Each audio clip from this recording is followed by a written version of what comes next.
Joining us, our first interview is UNC Senator David Nahkid, no stranger to the Observer. Pleasant good evening, sir. Good evening to you, Mikee K. How's everybody?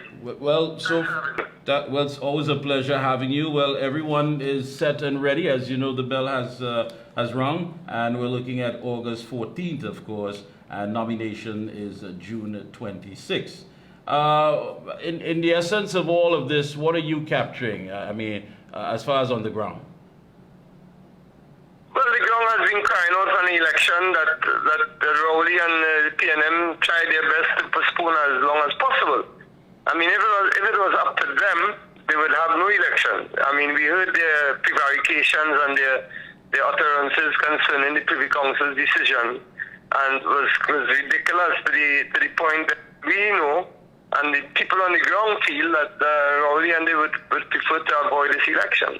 Having said that, since it has been announced, all of a sudden local government got an injection of over $500 million. You know, from a budget of 300 and something million, 100 then to 300, now $500 million. So the word on the ground is that the PNM, as usual, having done nothing for 8 years for local government or for anybody in Trinidad and Tobago, will now come on through elections because they know how important this good local government elections will be to the mood of the country. But I think the enormous shenanigans of just throwing money out around election times, I think people have had enough. Yeah. I think the mood of the country is one of defiance. The mood of the country is one of resilience. And I think people want to see the back of this PNM government. I want to discuss with you, I had Mr. Dr. Bishnu Raghunath on earlier this week, and he, of course, is chairman of the council as far as laying out the code of conduct for the elections. That's among the participating parties and politicians and what have you. And many people have said that you've been very outspoken at times. The tone as far as an underlining of words to divide, and let's get to the core of that, using the race card. And looking at it from the perspective that this is not how we live, this is not how we party. You know, when you make that reference to the song that is so popular, this is not how we live, how we vote is not how we party. What do you take away from that? Because you're very outspoken on that issue. What's your take on it, and how do you expect it? Do you expect it, of course, to rear its head anytime during this local or the upcoming general election? Well, they will follow the normal playbook of the PNM, which has worked for them in the past. I do not think it will work now. I'll tell you why. The economics of the country is so in such a very deteriorating way right now that I think that race card that the PNM pulls conveniently around election time, I think it's going to be shut down.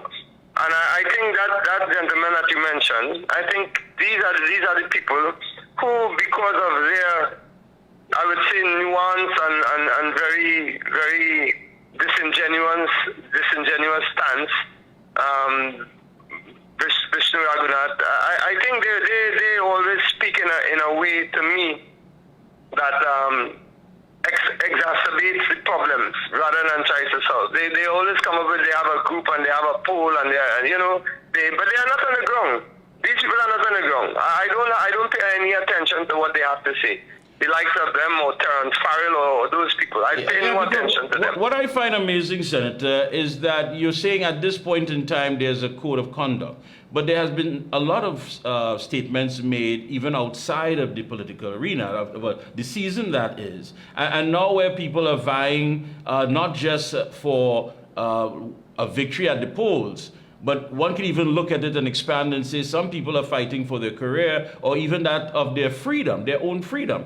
How then do you expect to put that genie back in the bottle after so much has taken place, so much statements were made, and so many people have been offended by it, to come now and say this code of conduct is what we are going to make reference to when we start to campaign? Well, you hit the nail on the head, Mikee K. And I think, and that's the hypocrisy of these people.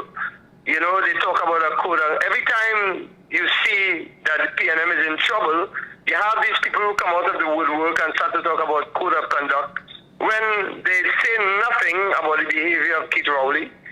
I mean, I wish you would have questioned these people about Rowley's misbehavior in public office, which he admitted to. I wish he would have questioned Keith Rowley about Nelson Gate, about the Brent Thomas affair, where Rowley came out and told the people of Canada they go to ask him nothing. The Prime Minister, who heads the National Security Council, who is responsible for all his ministers, including the Minister of National Security, and he come and tell the population, don't tell him nothing, and so said, so done. The media has dropped it, and all these so-called sociologists and these guys, these political pundits, like this doctor you referred to, I have no interest in what they have to say. I think they are useless.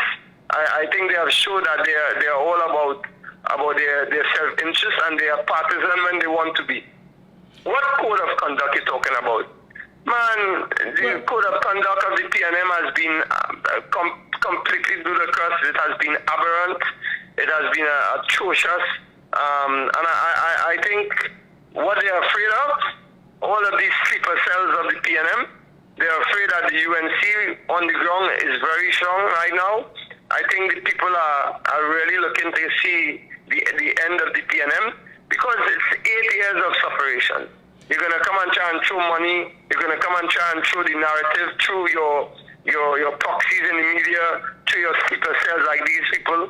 But I think when people have had enough, they've had enough. And I think their minds have been, I think they've decided, the people. I think they're just waiting patiently to vote. Yeah, I did ask Dr. Raghunath whether or not he felt that we as citizens need to have that sense of social maturity. I mean, because to me, it's a bit off balance. And I want to agree with you on a point there that if you simply leave something and it goes about unchecked, and it's totally indisciplined, the time when you need to keep that horse in the stable, it's too late. It has bolted out. I mean, but just how deep is it? Because it rears its ugly head every time we need to go to the polls and go out there and make a choice. And if you listen to what the opposition leader is saying, Ms. Prasad Bissessa, she said the people have a choice to make on August 14th. Citizens of our country have a simple choice to make: either to continue to accept the Rowley regime as far as incompetence or whatever, or make the change for better local services and infrastructural development with the United National Congress. But it's not always that easy. It's not always just about the core issues. There are people who buy into the perception that this is our country. I need to stick with my own. I am going to go down with my own and not deal with the real issues that are affecting us. So it does somewhat play a role. How does one then counteract something like that? The only way you can counteract that is try and show to the people that you've been voting against your own interests for the last 8 years. I mean, if you look at the state of the country, where the GDP is down, historically low, when you look at the joblessness, people being sent to 100 workers at a time, when you look at our core workers in the economy, fire officers, prison officers, nurses, doctors, teachers, accepting 4% from 2013. When you look at that, and you look at they really have no improvement in their life standard.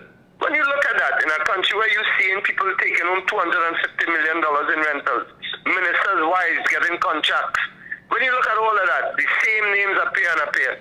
When you look at the state of our black and African and Indian people along the East-West corridor, the dilapidated conditions of their towns, of their cities, of their villages, the roads, the infrastructure, this should be a no-brainer. But you're right, Mikee K.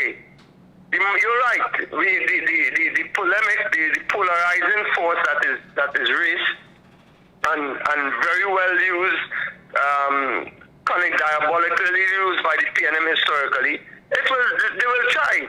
They will try, but we have, listen, Mikee K, there's no sureties, there's no absolutes in politics. We can, if we keep having an electorate that continue to vote for the PNM and then suffer for 5 years, what can you do, Mikee K? What can you do other than show them when you have not been in government for two terms? What else can you do but show them their own state?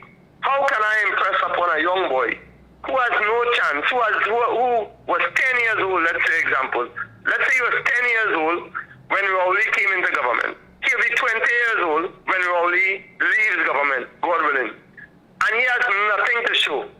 The school, the education system, which Rowley himself panned, criticized. But you were there for 8 years, you built those schools.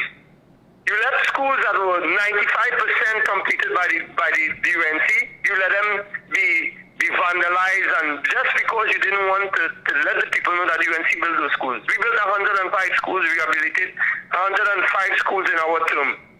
What did you do? You spent billions and billions, almost you would have spent $500 billion by the time you demit office. Christopher Rowley. What do you have to show for it in terms of public policy? There's no policy on the ground. All the PNM does is have events. They have events, but no public policy that is sustainable in order to improve the lives of the people in the rural areas or along the east-west corridor. You fix the east-west corridor, you fix the hotspot communities, you fix Trinidad and Tobago. That's a no-brainer. I need to ask you a final question. Is the UNC ready? UNC is ready. We have been ready since 2020. We have not stopped working. We have not stopped working. We are on the ground. We are ready. But we have to keep pushing and hoping that the people of Trinidad and Tobago, who have been voting against their own interests, wake up to their condition and get this government of corrupt, incompetent bandits out. That's what we have to do. Thank you so much, Senator. As always, all the best of luck to you and your team, and we'll be checking in with you periodically. Thank you so much. You're welcome, Mikee K. Take care, my brother. Same to you.